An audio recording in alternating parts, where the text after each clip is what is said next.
रहमानिर्रहीम। मोहम्मद गुलजार Shahid, soil microbiologist. मेरे एक साथी ने इधर अभी थोड़ी देर पहले सवाल किया था कि गुलाबी सुंडी बड़ा मसला बन रही है, तो गुलाबी सुंडी को कंट्रोल कैसे किया जा सकता है। गुलाबी सुंडी को कंट्रोल करने के कई एक तरीके हैं। मैंने उसमें ये बताया कि सबसे पहले तो आज हमारे पास वक्त है कि जो उसका वेक्टर है, जो छड़ियाँ हैं, जो गोखड़ियाँ हैं, उनको ख़त्म करें। जहाँ जहाँ भी हम देखते हैं मियाँ वाली में रुझान में, जहाँ पे भेड़ बकरियाँ चराने का रिवाज है, जो ऊपर से टींडे गोखड़ियाँ ख़त्म खा लेते हैं, वहाँ पे निस्बतन गुलाबी सुंडी का हमला भी बड़ा लेट आता है। यानी जो आजड़ी हजरात हैं उनके ज़रिए से एंड पे आपकी फ़सल को चरवाना जो है, ये इसका एक इब्तदाई तौर पे बेहतरीन हल है। आजकल आप जितने भी आपके पास ये इसका कचरा जो भी पड़ा हुआ है, ख़ास तौर पे जहाँ पे आप महसूस करें आपके करीब कोई अगर कॉटन जिनिंग फैक्ट्री है, तो हमें पॉइंट आउट करें कि उनका अगर कोई किसी जगह पे कचरा उन्होंने डंप किया हुआ है, वो कचरा और ख़ास तौर पे जो जाली खाल बनाने वाली फैक्ट्रियाँ हैं, वहाँ पे इसका कचरा मौजूद होता है। वहाँ पे भी गुलाबी सुंडी के लार्वे प्यूपे वगैरह मौजूद है, उसको ख़त्म करना ज़रूरी है। उसके बाद जब आपने फसल लगानी है तो बीज को अगर आप तेज़ाब के साथ बोरो उतारेंगे, डिलेंट करेंगे, उससे भी गुलाबी सुंडी के डैमेज होने का जो बीज के अंदर मौजूद है वो ख़त्म हो जाएगी।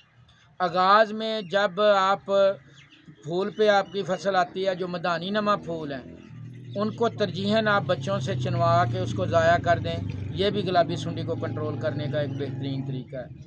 उसके बाद चूँकि ये चाँद के आखिरी अशरे में इसके अंडे ज़्यादा नज़र आते हैं, तो उन दिनों में आप सरायत पजीर जहर जो है वो हफ्ते के दिन के वक्फे से उसमें आप नीम ऑयल या कोई भी जो तेल है, आप उसमें तारा मीरा का तेल जो है उसको भी इस्तेमाल कर सकते हैं। तारा मीरा का तेल और ख़ास तौर पे बारानी इलाके के तारा मीरा की फसल है, उसका तेल जो है उसमें भी सुंडियों को तलफ़ करने की सलाहियत है।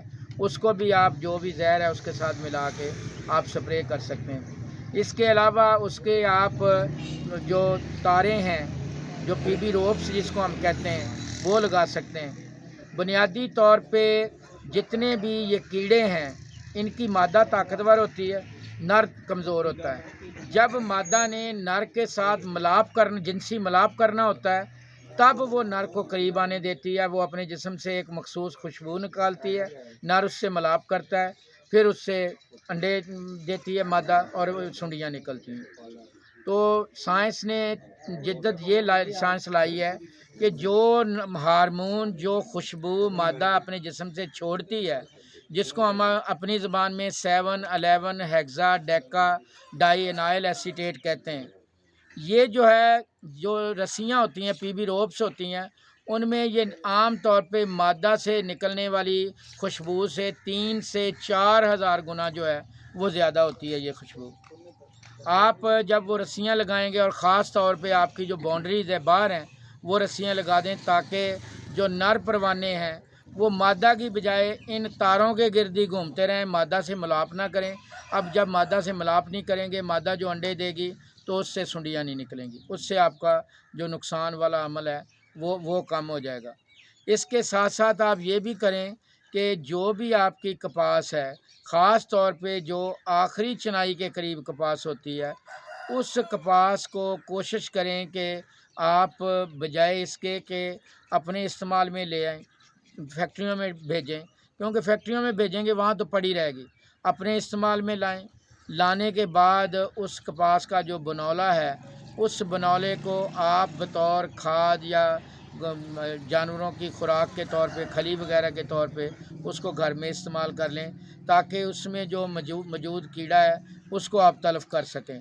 उसको तलफ़ करने का एक तरीक़ाकार ये भी है कि आप उनको बोरियों में बंद करके किसी कमरे में रख के वहाँ पे फ्यूमिगेशन कर सकते हैं। जिस तरह आपके पास DTFAS की गोलियां हैं, वो गोलियां रख सकते हैं ताकि उस गैस से उसको कमरे को हवा बंद करके वहाँ पे आप कोई हीटर वगैरह चला के टेम्परेचर इतना ज़्यादा कर दें कि टेम्परेचर ज़्यादा होने की वजह से जो उसके प्यूपे हैं जो सरमई नींद में गए हुए हैं वो तलफ हो जाएं। कई एक तरीके आप इस्तेमाल करके इस सुंडी को बेहतरीन अंदाज में कंट्रोल कर सकते हैं। ट्रिपल जीन वैराइटीज़ जब दरमियानी उम्र में पहुंचती हैं तो उनमें क़ुव्वत मदाफ़त निस्बतन गुलाबी सुंडी के ख़िलाफ़ कम हो जाती है। उस वक़्त तो आप लाजमी गुलाबी सुंडी के जो मौसर स्प्रे हैं, सरायत पजीर ज़हरें हैं, उनको ज़रूर इस्तेमाल करें। बंद करें।